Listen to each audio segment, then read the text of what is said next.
yang diturunkan kepada Nabi SAW dibanding surat Hud ayat 112, fastaqim kama umirta, fastaqim kama umirta, maka beristiqomahlah engkau sebagaimana yang diperintahkan kepadamu. Fastaqim kama umirta. Ini ayat yang sudah kita bahas di bab istiqomah. Ini perintah terberat. Ini perintah terberat. Perintah istiqomah. Hadirin Allah muliakan. Jadi perintah yang terberat itu bukan sholat, tapi istiqomah dalam mengerjakan sholat. Bukan kajian. Bukan kajian Riyadhus Shalihin, tapi istiqomah kajian atau kajian Riyadhus Shalihin dan kajian-kajian yang lain tentu saja. Istiqomah dalam puasa, istiqomah dalam baca zikir pagi petang, istiqomah dalam membaca Al-Quranul Karim, istiqomah dalam birrul walidain, istiqomah di dalam berinfak dan sedekah, istiqomah dalam menahan emosi, istiqomah dalam menahan marah, dalam mengamalkan hadis Nabi SAW, la taghdab, jangan marah, walakal jannah, dan bagimu surga. Kalau 1-2 kali insya Allah lebih mudah, tapi kalau setiap saat disulut kita nggak marah, disulut kita nggak marah, disulut kita nggak marah, itu yang paling susah. Istiqomah dalam birrul walidain, istiqomah itu amalan yang paling sulit, yang paling sulit.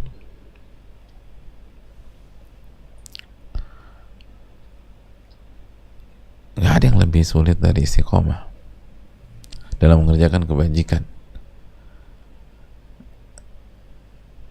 Makanya kan kaidahnya man thabata nabat, barang siapa yang konsisten istiqomah di satu titik, dia akan tumbuh. Jadi kita butuhkan adalah keistiqomahan dalam mengerjakan sebuah kebaikan. Itu deh. Begitu kita bisa istiqomah, kita akan tumbuh. Kita akan terus bertransformasi menjadi orang yang lebih baik, lebih baik, lebih baik, lebih baik, dan terus lebih baik. Asal apa? Istiqomah. Jangan 1-2 hari. Ingin tahajud, jangan tahajud 1-2 hari. Terus jaga, dijaga, dijaga, dijaga. Maka rasakan bedanya setelah 2 bulan, 3 bulan, 4 bulan. Tapi benar, itu susah banget. Itu berat.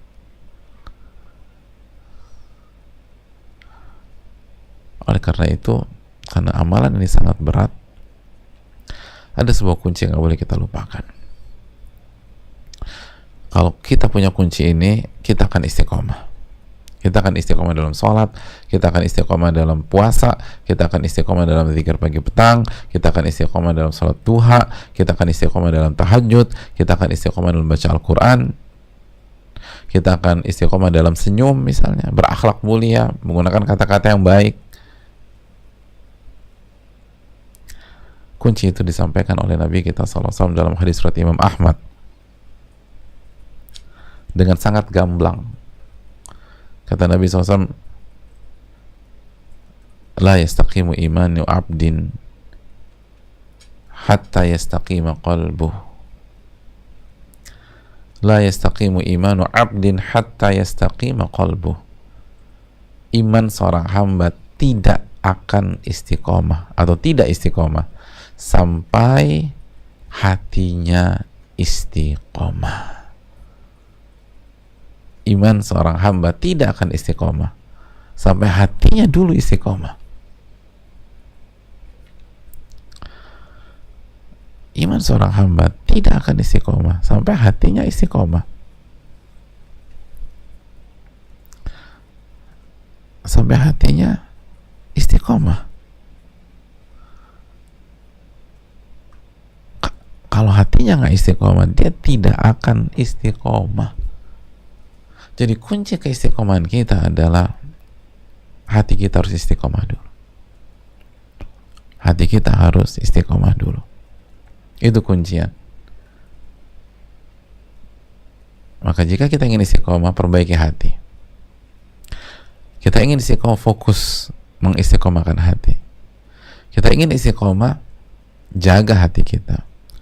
Jika kita ingin istiqomah, inkonsisten, ngaji itu bukan 1-2 bulan, ikut kajian Rasulullah bukan 3-4 bulan, salat duhanya bukan hanya 1-2 minggu, bersikap baik dengan istri bukan hanya 1-2-3 pekan, berkhidmat kepada suami bukan hanya 1-2 bulan. Perbaiki hati kita. La yastaqimu imanu abdin hatta yastaqim qalbu.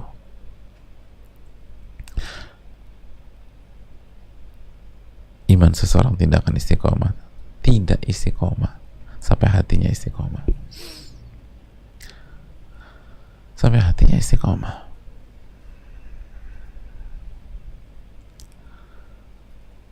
Dan ini bukan meremehkan anggota tubuh yang lain, tidak. Tapi masih ingatkah kita sebuah hadis Nabi SAW? Ala fil jasadi mudghah idza salahat salahal jasadu kulluh wa idza fasadat fasadal jasadu kulluh ala wahiyal qalbu. Ketahuilah, di dalam diri manusia atau dalam jasad manusia ada segumpal daging. Jika daging ini baik, baik juga seluruh anggota badan. Wa idza fasadat fasadal jasadu kulluh, dan apabila segumpal daging ini rusak, maka rusak juga seluruh jasad. Ala wahiyal qalbu. Ketahuilah, segumpal daging itu adalah qalbu. Qalbu. Segumpal daging itu adalah hati. Kalau hati baik, semua baik. Kalau hati rusak, semua rusak.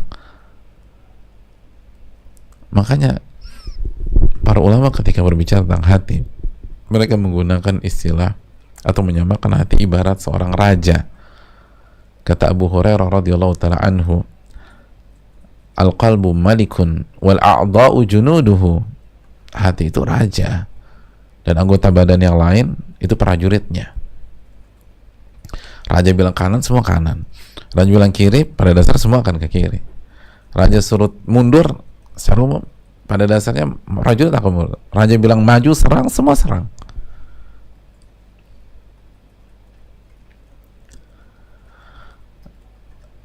Hadirin Allah muliakan. Al-qalbu malikun wal a'dha'u junuduh. Hati itu raja dan anggota tubuh yang lain itu prajuritnya. Karena Nabi mengatakan idza salahat salahal jasadu kullu. Kalau hati baik, semua akan baik. Jasad akan baik. Wa idza fasadat, kalau hati rusak, semua rusak. Jasad akan rusak. Mata akan rusak, telinga akan rusak, tangan akan rusak, kaki ini rusak. Tapi kalau hati baik, semua baik. Mata akan baik, lisan akan baik, telinga akan baik, tangan akan baik, kaki baik, ngomong akan santun, mata tuh akan ngelihat yang baik-baik, telinga juga demikian, nggak mau dengerin gibah, aib, caci maki, itu nggak mau. Tangan pun demikian, dia hanya akan mengerjakan sesuatu yang halal, dia nggak akan ngambil yang haram. Kaki nggak akan bawa kita ke tempat-tempat yang maksiat. Itu kalau hati baik tuh. Makanya kalau hati istiqomah, semua akan istiqomah. La yastaqimu imanu abdin hatta yastaqimu qalbu. Tidak akan istiqomah iman seorang hamba sampai hatinya dulu istiqomah. Sampai hatinya istiqomah. Makanya orang-orang besar, orang-orang bijak, orang-orang yang berilmu itu tahu apa prioritas perbaikan. Prioritaskan masalah hati tanpa meremehkan hal-hal yang lain, tanpa mengurangi rasa hormat kita kepada cabang-cabang ilmu yang lain atau pembahasan yang lain. Tapi ini adalah kunci istiqomah jika kita ingin istiqomah. Makanya lihat, hadirin yang Allah muliakan, lihat bagaimana Al-Imam An-Nawawi rahimahullahu ta'ala, bagaimana Al-Imam An-Nawawi rahimahullahu ta'ala membahas kitab ini. Misalnya kita bisa lihat sendiri, semua diawali dengan bab keikhlasan. Ikhlas itu amalan apa ya? Amalan hati. Lalu setelah keikhlasan, bab taubat. Dan taubat awalnya dari mana? Hati. Ar-ruju ilallah, taubat itu hati. Terus habis itu apa? As-sabar, kesabaran. Dan inti kesabaran, hati lagi nahan. Kan demikian. Lalu habis bab sabar apa? Bab sabar.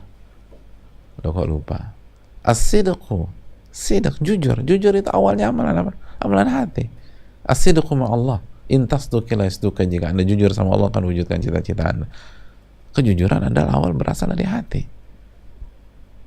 Habis jujur apa? Al-muraqabah, merasa diawasi oleh Allah. Muraqabah. Masalah apa? Masalah hati. Lalu habis muraqabah apa? Habis muraqabah apa? Gimana hafal hadisnya? Hafal babnya aja lupa. At-taqwa. Takwa. Inti takwa di mana? Nabi SAW at-taqwa hahuna. At-taqwa hahuna. Nabi SAW bersabda, inti takwa itu di sini, di hati. Inti takwa itu di sini, di hati. Setelah takwa, bab apa? Yakin dan tawakal. Intinya di mana? Di hati lagi.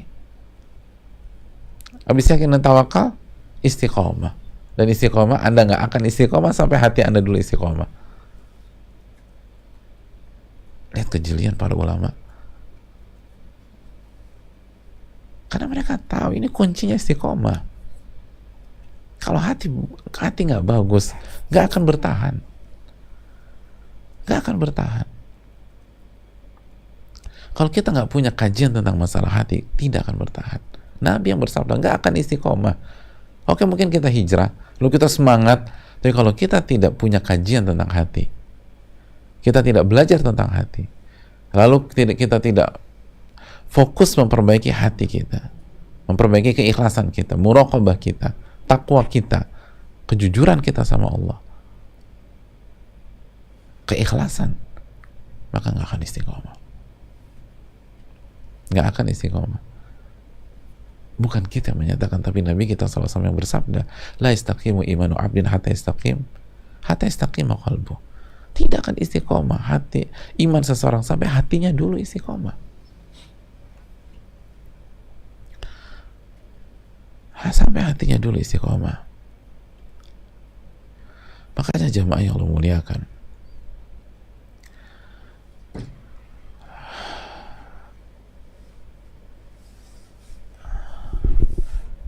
para ulama kita benar-benar memberikan perhatian penuh terhadap hati.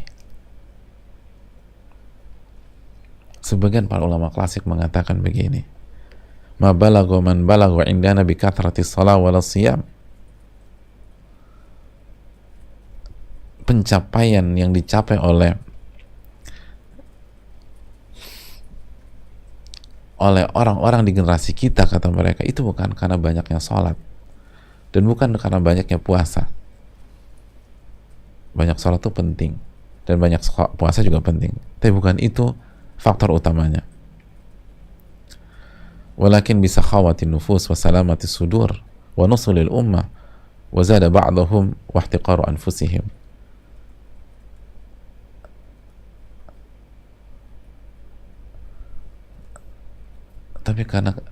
Tapi mereka bisa mencapai puncak kesuksesan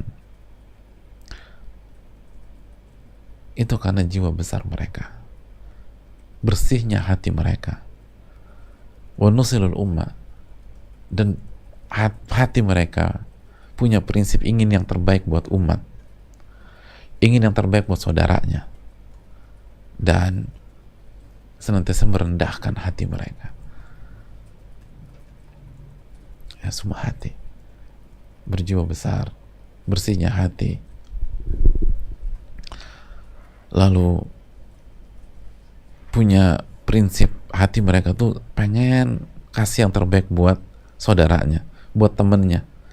Jadi mikirnya tuh apa yang terbaik buat teman saya, apa yang terbaik buat sahabat saya, itu yang saya kasih.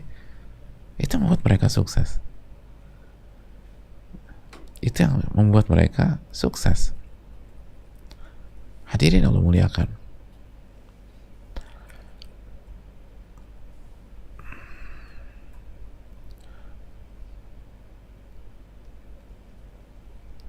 Fatimah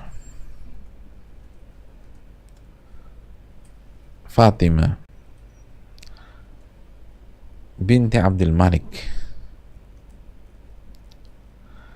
itu pernah bercerita dan memberikan testimoni tentang suaminya. Siapa suaminya Fatimah binti Abdul Malik?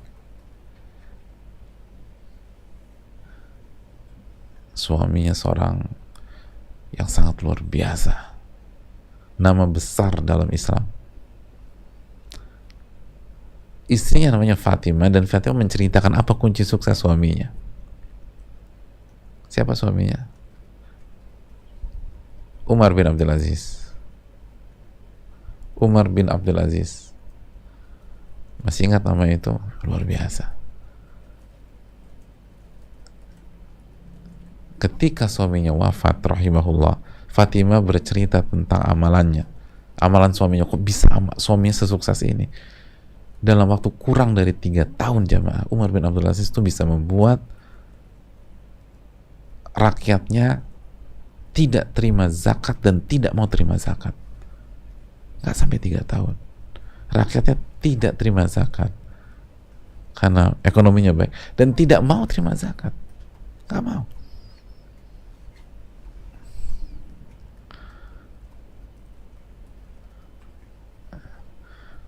Atau bayangkan dikasih nggak mau. Saya nggak berhak. Bayangkan jujurnya luar biasa. Bukan 1-2 orang, serakyatnya jujur kayak begitu. Apa kuncinya? Wallahi makana bi aktsari nasi salatan. Kata Fatimah, suamiku itu, Umar bin Abdul Aziz, itu bukan orang yang paling banyak sholatnya. Jadi suamiku tuh rajin sholat. Jelas Umar bin Abdul Aziz sholatnya bagus banget. Tapi bukan orang yang paling banyak sholatnya. Karena Umar bin Abdul Aziz hidup di tengah-tengah ulama dan ahli ibadah yang luar biasa, yang standarnya tuh tinggi banget jamaah sekalian. Wala bi aktsarihim siyaman. Dan Umar bin Abdul Aziz bukan orang yang paling banyak puasanya. Beliau berpuasa, tapi lagi-lagi era tersebut tuh era keemasan Islam. Banyak sekali ulama hebat dan para ahli ibadah hebat yang ibadahnya tuh luar biasa. Umar bin Abdul Aziz bukan orang yang paling banyak puasanya, bukan orang yang paling banyak sholatnya. Walakin wallah, tapi demi Allah, ma ra'aitu ahadan akhwafa lillahi min Umar. Aku tidak tahu ada orang yang lebih takut kepada Allah dibanding Umar bin Abdul Aziz. Amalan hati jamaah. Aku tidak tahu ada orang yang lebih takut kepada Allah dibanding Umar bin Abdul Aziz.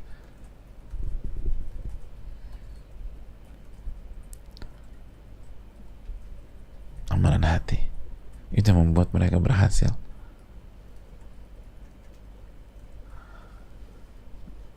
Imam Malik rahimahullah diriwayatkan ketika beliau menulis kitab Muwatta, kitab hadits Muwatta, itu ditanya oleh sebagian pihak, kenapa engkau menulis kitab Muwatta? Bukankah kitab hadis dengan tipe seperti ini udah ada dan banyak? Udah ada, dan bukan 1-2. Kenapa ditulis lagi? Bahkan ulama menjelaskan yang namanya sama ada, Muwatta juga, tapi kenapa ditulis lagi? Dan tidak ada diferensiasi kalau bahasa kita, terus kalau bahasa sekarang nggak ada diferensiasi, sama. Kenapa ditulis lagi? Kan yang lain udah ada. Apa kata Imam Malik? Maka nalillahi fahuwa baqa. Sesuatu yang dikerjakan karena Allah akan eksis dan langgeng. Allahu Akbar. Sesuatu yang dikerjakan untuk Allah, karena Allah, itu yang akan eksis dan langgeng. Maksud beliau, nggak apa-apa, saya tulis aja lagi. Nanti yang akan bertahan itu yang paling ikhlas, yang akan bertahan itu yang ikhlas, yang dikerjakan hanya untuk Allah. Dan beliau bukan omong kosong jamaah sekalian. Ini gurunya Imam Syafi'i, Imam Malik rahimahullah, gurunya Imam Syafi'i rahimahullah. Hari ini kalau umat ditanya, tahukah kitab Muwatta? Maka mereka akan mengangguk dan mengatakan itu Muwatta Imam Malik. Jadi yang bertahan sampai hari ini Muwattanya Imam Malik. Yang bertahan di tengah-tengah umat sampai hari ini. Coba aja antum googling atau kita googling, dan mungkin sudah diterjemahkan bahasa Indonesia. Ya, sudah diterjemahkan jelas. diterjemahkan ke bahasa Inggris Muwatta Imam Malik. Dan coba cari Muwatta selain Imam Malik, ada nggak? Muwatta Imam, yang eksis Muwatta Imam Malik. Apa yang membuat eksis? Ternyata bukan lembaran kertasnya, bukan karena Imam Malik pakai kertas paling bagus, tenang aja, yang eksis yang paling bagus, yang lain akan dimakan rayap, kan nggak bilang begitu. Tenang aja, aku jual murah kok, yang lain mahal-mahal, enggak. Maka nalillahi fahuwa baqa, sesuatu yang dipersembahkan untuk Allah itu yang akan eksis. Berarti itu tentang keikhlasan tentang amalan hati yang akan istiqomah. Amalan hati kata Imam Malik yang akan istiqomah. Kalau kita ingin eksis, bahkan saking istiqomahnya melampaui umur seorang hamba, jadi karyanya akan istiqomah melampaui umurnya, seperti Riyadhus Shalihin dan ribuan karya para ulama lain. Riyadhus Shalihin, Imam Nawawinya hidup zaman kapan dan wafat kapan, hari ini kita masih menikmati. Dan di luar ada ribuan buku, bahkan mungkin jutaan buku, penulisnya masih hidup, bukunya udah nggak ada. Penulisnya masih hidup, tapi bukunya udah nggak, orang nggak tertarik beli bukunya. Bukunya udah nggak digunakan. Ketika ditawarin, gimana kalau kita cetak kedua kali? Udah nggak usah. Cetakan pertama aja belum laku, mas. Imam Nawawi rahimahullah, sampai detik ini kita masih menikmati, dicetak dan seterusnya. Apa kalau bukan keikhlasan? Nahsabuhu kadzalik, wallahu hasibuh. Itu yang kita lihat dan Allah yang Maha tahu.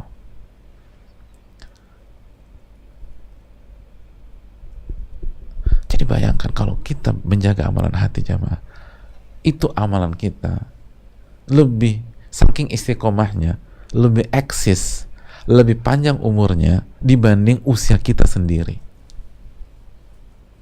dibanding usia kita sendiri, dibanding umur kita sendiri. Karya kita akan hidup melebihi kehidupan kita sendiri. Wah, itu luar biasa.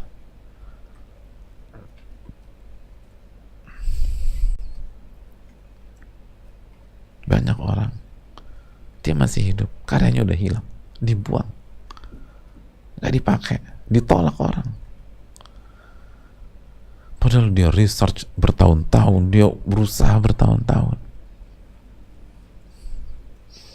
Para ulama kita, sebagian nulis buku di perjalanan, ketika safar nulis buku, bahkan sebagian ada yang di penjara tulis buku.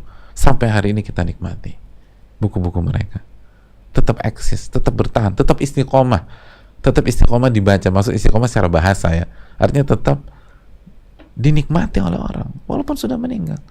Dan ketika nulis nggak pakai persiapan yang begitu matang seperti sekarang, di samping memang ilmu mereka yang dalam, tapi keikhlasan mereka luar biasa.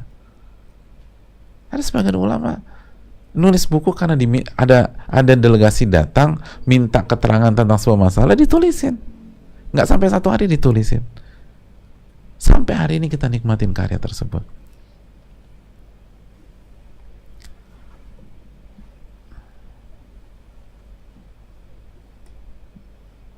Kita nulis buku 3 tahun. Nulis buku 3 tahun. Baru tahun pertama belum selesai, udah nggak ada yang mau beli, udah nggak ada yang mau baca, udah nggak ada yang tertarik. Jadi persiapannya lebih matang daripada umur buku itu sendiri. Persiapannya 3 tahun, 2 tahun, 6 bulan, udah nggak ada orang mau baca buku itu. Itu pun udah diupayakan strategi marketing A, marketing B, marketing C. Kita bedah bukunya, kita buat kerjasama dengan pihak-pihak lain. Imam Nawawi, mana marketingnya Riyadhus Shalihin? Ada tim marketing Riyadhus Shalihin yang sanadnya sampai ke Imam Nawawi misalnya, yang meminta orang-orang tuh untuk pakai buku ini? Enggak. Kalau yang punya sanad sampai Imam Nawawi banyak, tapi cuman bukan memarketingkan, tapi berkhidmat dan mengajarkan buku tersebut tanpa ada imbalan apapun. Riyadhus Shalihin, Muwatta, Sahih Bukhari, Sahih Muslim sampai hari ini kita nikmatin karya mereka, amalan mereka melebihi umur mereka. Itu keikhlasan, itu amalan hati. Bayangkan pahalanya Imam Nawawi, jamaah. Setiap kita mengkaji buku ini, itu pahala Imam Nawawi itu seperti apa? Dan siapa yang menggerakkan kita mengkaji buku beliau? Nggak ada. Kita punya beberapa opsi. Ada beberapa opsi buku, tapi kenapa hati manusia Riyadhus Shalihin? Kira-kira kita baca apa? Riyadhus Shalihin aja, Pak. Oh, Bapak marketingnya? Enggak ada hubungan. Saya bukan anak keturunannya Imam Nawawi. Riyadhus Shalihin aja. Riyadhus Shalihin. Ayo kita kaji buku apa? Riyadhus Shalihin. Riyadhus Shalihin. Senang kita, subhanallah, sama para ulama kita.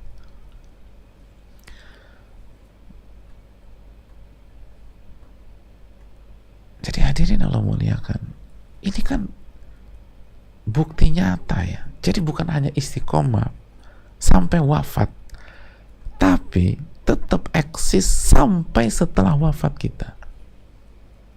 Itu yang harus kita pikirkan dan pikirkan.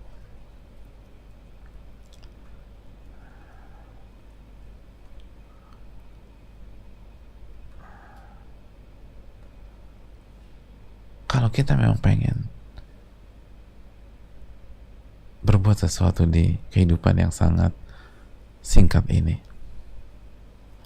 amalan hati, jaga amalan hati. Lagi-lagi ini bukan tentang sebatas karya, ini bukan tentang kecerdasan, ini bukan bagusnya buku kita, enggak.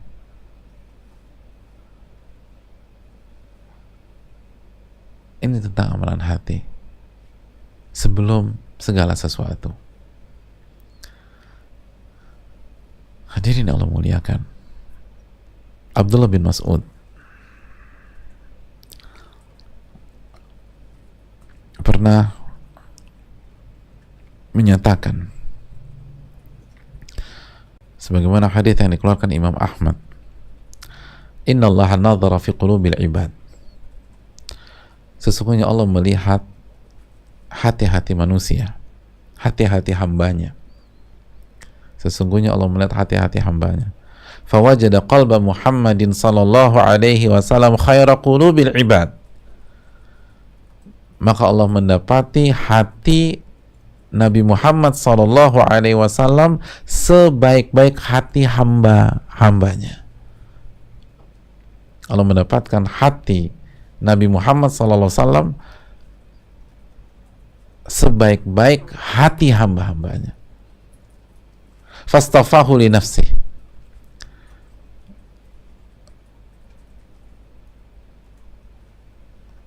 Fabta'athahu bi risalatih.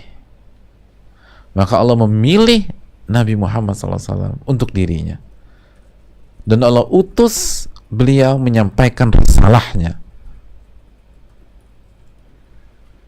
Allah, karena hatinya paling bersih.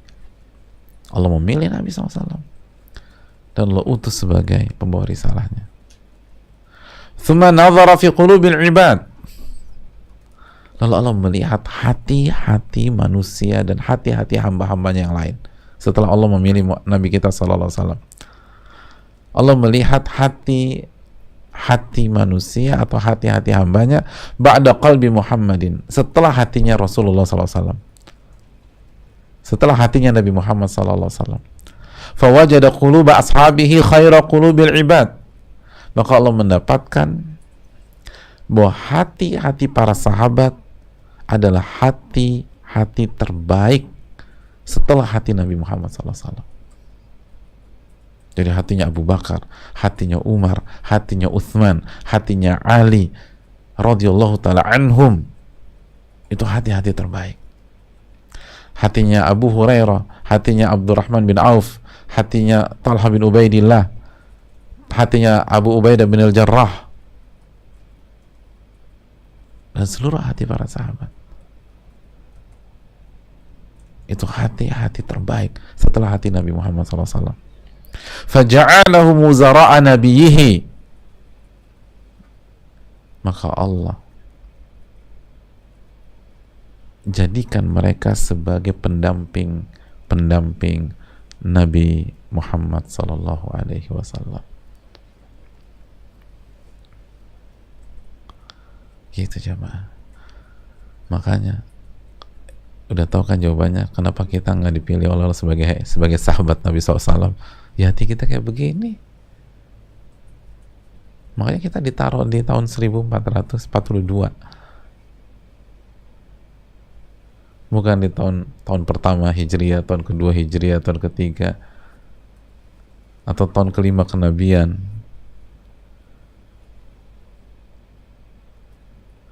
Sebagian orang bilang, coba aku ini dilahirkan pada saat Nabi Muhammad SAW hidup, aku akan bela. Enggak deh, nggak usah bicara begitu. Hatinya nggak masuk sensor, udah nggak lulus deh. Hati kita udah nggak lulus. Beda.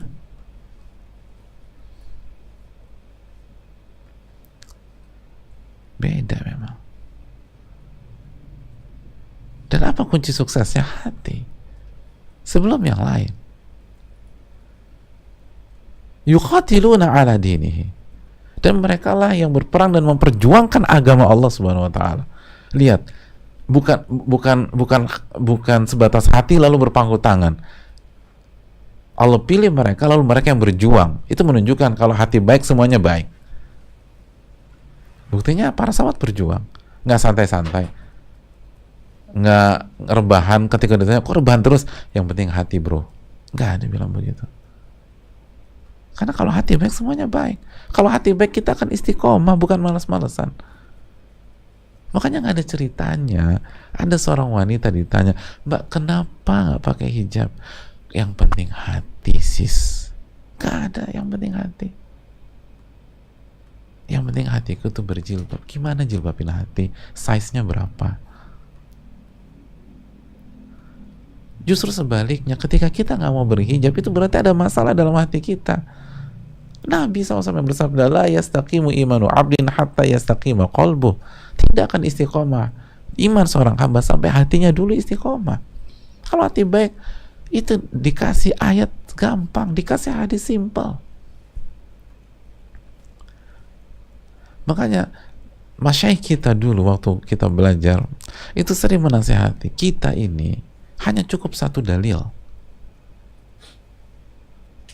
nggak butuh banyak dalil dalam sebuah masalah untuk mengamalkannya. Kita hanya butuh satu dalil valid, sahih, kita kerjakan. Ada orang yang pegang satu dalil, kita terima, kerjakan. Kecuali kalau masalah khilaf, kecuali jika masalah terjadi perbedaan para ulama dan kita pilih pandangan ke kanan, orang itu kasih pandangan ke kiri, lalu dia kasih dalil, kita bilang terima kasih banyak, tapi kita merasa yang lebih rajih yang kanan, dan itu biasa. Sebagaimana dijelaskan Al-Imam Syafi'i rahimahullah dalam kitab Ar-Risalah, dijelaskan Ibnu Abdul Bar dalam Jami' Bainul Ulum wa Fadli, dijelaskan Ibnu Qayyim dalam I'lamul Muwaqqi'in, dan lain-lain. Ada perbedaan yang merupakan ranah toleransi. Oleh karena itu hadirin Allah muliakan, kalau ingin istiqomah, hati kita dibenahi dan menjadi prioritas. Biar semuanya enak, biar sholat enak, zikir enak, sholatnya khusyuk, semangat. Itu ini kata Abdullah bin Mas'ud. Allah melihat hati-hati manusia, yang paling bersih hati Rasulullah SAW. Lalu setelah hati Rasulullah, Allah lihat lagi, yang paling bersih hati para sahabatnya. Makanya mereka yang dipilih sebagai pendamping Nabi kita SAW. Kenapa kita nggak dipilih? Ya itu, renungkan aja jawabannya.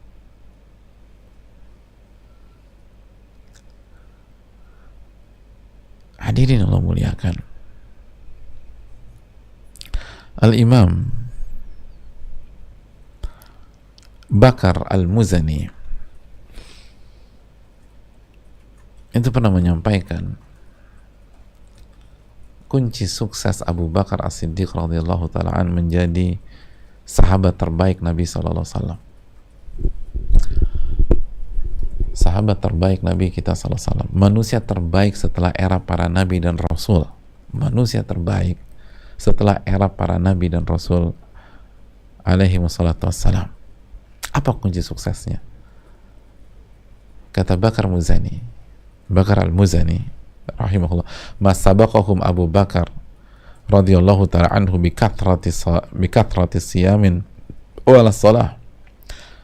Abu Bakar As-Siddiq radhiyallahu ta'ala tidak mengalahkan para sahabat yang lain dengan banyaknya puasa beliau dan banyaknya salat beliau. Artinya beliau rajin puasa jamaah, beliau rajin sholat, tapi bukan dari sisi itu beliau mengungguli para sahabat, apalagi tabi'in dan lain-lain. Karena kita tahu Abu Bakar hidup di generasi terbaik.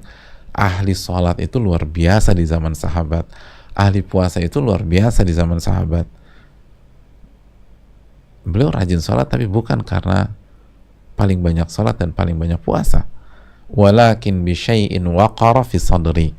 Namun beliau mengungguli seluruh para sahabat, seluruh manusia bahkan setelah era para nabi dan rasul, karena sesuatu yang menancap dengan kokoh di dalam dada beliau, di dalam hati beliau.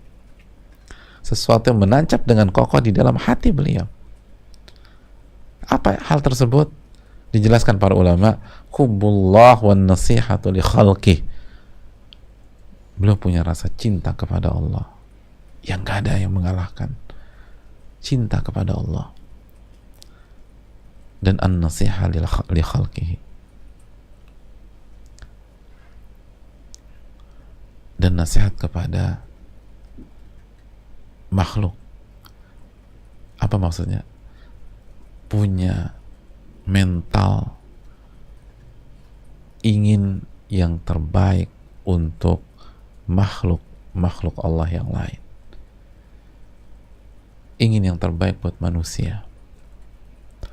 Hatinya Abu Bakar tuh bersihnya minta ampun. Beliau selalu ingin yang terbaik untuk orang lain. Gimana memberi yang terbaik untuk orang, bagaimana memberikan kebaikan kepada orang. Gak ada hasadnya jamaah, gak benci sama orang, gak hasad sama orang, gak iri sama orang, gak seneng kalau ngeliat orang susah.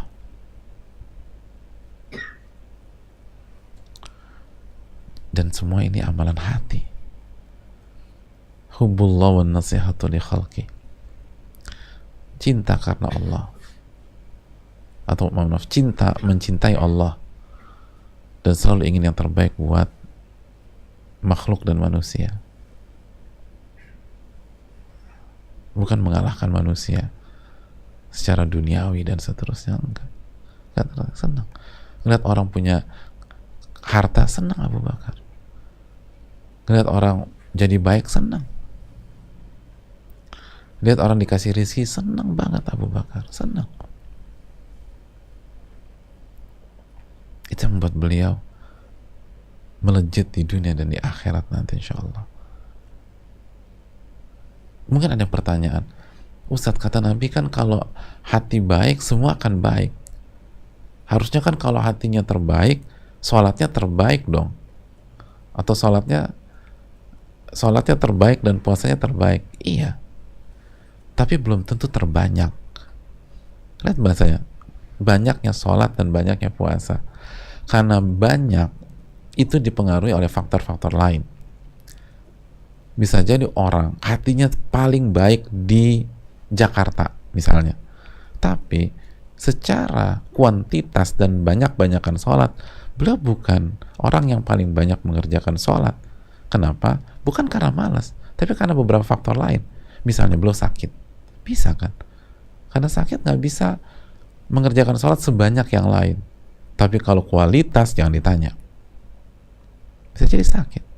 Atau misalnya dia harus ngurus ibunya, dia punya orang tua, dia nggak bisa dilepas. Ini orang paling baik se-Jakarta, paling baik se-Bekasi, tapi dia harus pegang ibunya. Jadi dia nggak bisa melakukan sholat sebagaimana yang lain, tapi kualitas jangan ditanya.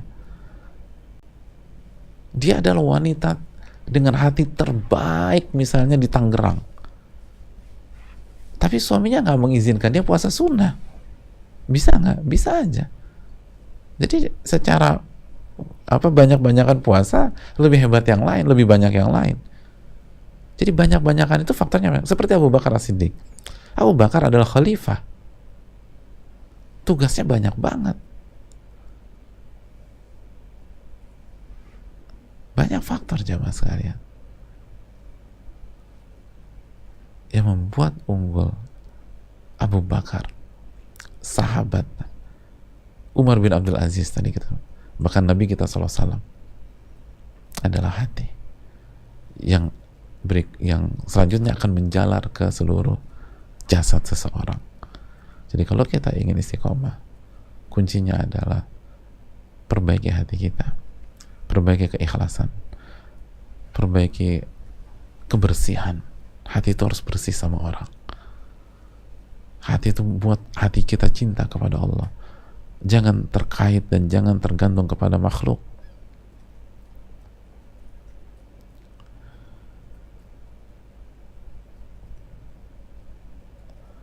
Hati kita harus jujur sama Allah Subhanahu wa taala. Dan amalan-amalan hati yang lain.